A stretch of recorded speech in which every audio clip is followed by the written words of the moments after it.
2025년 3월, 한 우크라이나 출신 젊은 여성 모델이 중상을 입은 채 발견되면서 돈과 사치의 상징으로 불리던 두바이는 잔혹한 이면을 드러냈습니다. 낮에는 호화 요트, 전용기 1등석, 5성급 호텔을 미끼로 젊은 여성 인플루언서 모델 등을 파티에 초대하고 밤이 되면 심각한 폭력과 인권 유린이 벌어진다는 소문이 다시 떠올랐습니다. 이른바 두바이 화장실 파티 의혹입니다. 3월 19일 두바이의 한 건설 현장 인근 도로. 운전 중이던 남성이 피투성이로 쓰러져 있는 젊은 백인 여성을 발견했습니다. 그는 즉시 구조에 나서 병원으로 이송했고 경찰에 신고했습니다. 병원 기록에 따르면 피해 여성은 온몸에 타박과 골절, 심각한 두피 손상, 다리팔 골절, 척추의 분쇄성 골절 등 생명을 위협하는 상태였습니다. 신분증과 휴대전화는 없었고 의식도 없었습니다. 가족들이 실종 신고 후 추적하던 중 병원 소식을 듣고 달려와 피해자를 확인했습니다. 이름은 마리아 코버축, 우크라이나 출신 20세 모델이었습니다. 마리아는 3월 9일 두바이에서 6일 머문 뒤 태국으로 이동하겠다고 말하고 출국했으며 3월 11일 태국행 항공편을 탑승하지 않았습니다. 가족의 연락에도 답하지 않자 가족은 직접 두바이로 와서 수색 중이었습니다. 병원은 생명을 건지기 위해 4차례의 대수술을 진행했습니다. 주치의는 이 정도 손상에서 생존한 것은 기적이라고 평가했습니다. 다만 초기에는 발화가 불가능해 질문에 입술만 떨리는 수준이었습니다. 가족은 경위를 전혀 알 수 없었고 회복만을 기다릴 수밖에 없었습니다. 사건 이틀 뒤 두바이 경찰은 피해자가 단독으로 고층 건설 현장에 들어갔다가 실수로 추락했다고 발표했습니다. 요약하면 자기 부주의에 의한 사고라는 결론이었습니다. 가족과 여론은 납득하지 못했으나 피해자가 증언할 수 없는 상태라 반박은 제한적이었습니다. 여러 달의 치료 끝에 마리아는 말문을 열었습니다. 이마에는 큰 흉터가 남았고 보행이 어려워 휠체어에 앉아 인터뷰를 진행했습니다. 그녀는 의식을 잃기 전까지의 경위를 다음과 같이 진술했습니다. 두바이는 낮과 밤이 서로를 모르는 척 지나치는 도시였습니다. 낮에는 공항 활주로 끝이 보이지 않을 만큼 반짝였고 초고층 빌딩의 유리 외벽은 사막의 빛을 잘게 부수어 바다처럼 반사했습니다. 그 빛 사이로 마리아 코버축이 들어왔습니다. 20살, 우크라이나에서 모델 일을 시작한 지 얼마 되지 않은 젊은 여성. 3월 9일, 그는 가족에게 6날만 머물고 태국으로 넘어가겠다고 말하며 가볍게 짐을 꾸렸습니다. 두바이의 사진을 몇 장 보냈고 메시지에는 짧은 안부가 붙었습니다. 그 뒤로 대화창은 고요해졌습니다.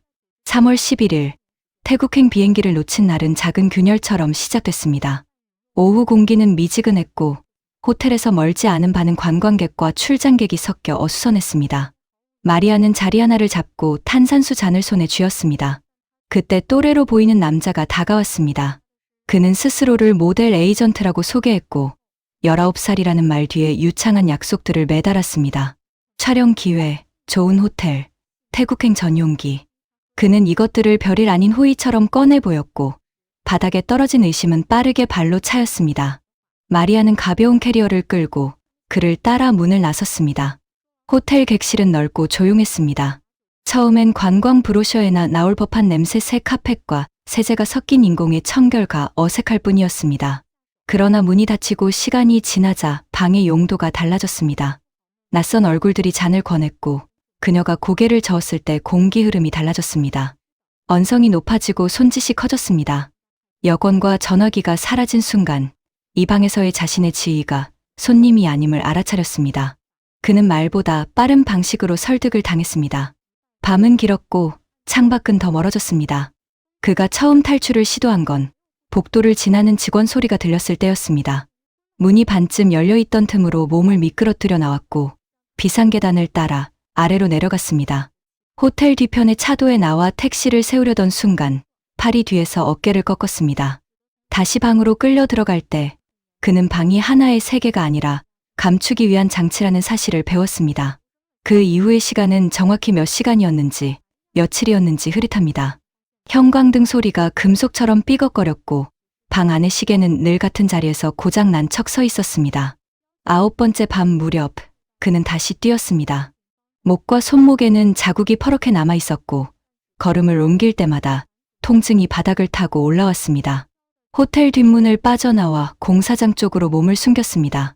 철근 더미가 어둠 속에서 가는 그림자를 만들고 미완의 콘크리트 벽이 바람을 막아 주었습니다. 그는 그 사이에 몸을 웅크렸습니다. 잠시 숨이 잦아들었고 숨소리보다 먼저 귀에 들어온 건 발소리였습니다. 공사장의 난간으로 내몰리는데 오래 걸리지 않았습니다. 아래에서는 도시의 불빛이 흔들렸고 위에서는 손전등 불빛이 좁고 날카롭게 흔들렸습니다. 한순간 몸이 바람 쪽으로 기울었습니다.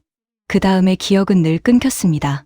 3월 19일 아침 한 운전기사가 공사장 담장 옆을 지나가다 바닥에 엎어져 있는 젊은 여성을 봤습니다. 그는 급히 차를 세우고 자신의 재킷을 벗어 그녀의 어깨 위에 덮었습니다. 구급대는 10여 분 만에 도착했고 응급실의 백색 등 아래에서 의사들이 각자의 작업을 시작했습니다. 두피가 깊이 찢어져 봉합이 필요했고 다리와 팔에는 복합골절, 척추에는 분쇄 손상이 의심됐습니다.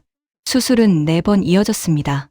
의무기록에는 수술 시각과 의료진의 서명이 차곡차곡 쌓였습니다. 주치의는 가족에게 예우를 속단하기 어렵지만 살아온 것 자체가 기적이라고 말했습니다. 그녀의 이름은 병원에서 바로 확인되지 않았습니다. 신분증도 휴대전화도 없었기 때문입니다. 대신 실종 신고를 내고 두바이로 들어온 가족이 병원을 전전하며 확인했고 결국 그가 메리아 커버추킴이 밝혀졌습니다. 가족은 3월 11일 태국행을 놓친 뒤 연락이 끊겼다고 설명했습니다. 병실은 조용했고 마리아는 눈을 떴지만 말을 하지 못했습니다. 입술만 간신히 떨었고 질문은 공중에서 오래 머물렀습니다. 이틀 뒤 두바이 경찰은 간단한 성명을 배포했습니다. 피해자가 단독으로 고층 공사장에 들어갔다가 실수로 추락했다. 사고사 쪽에 방점을 찍은 문장들이었습니다. 반박하기 어려운 건 증언이 없다는 사실이었습니다. 가족은 고개를 저었지만 병실에서 나오는 건 기계음뿐이었습니다. 시간은 여름으로 미끄러졌습니다. 재활치료가 차차 가능해질 무렵 마리아는 휠체어에 앉아 카메라 앞에 섰습니다. 이마에는 굵은 흉터가 남아 있었고 다리는 아직 자신의 체중을 믿지 못했습니다. 그는 천천히 이야기를 꺼냈습니다.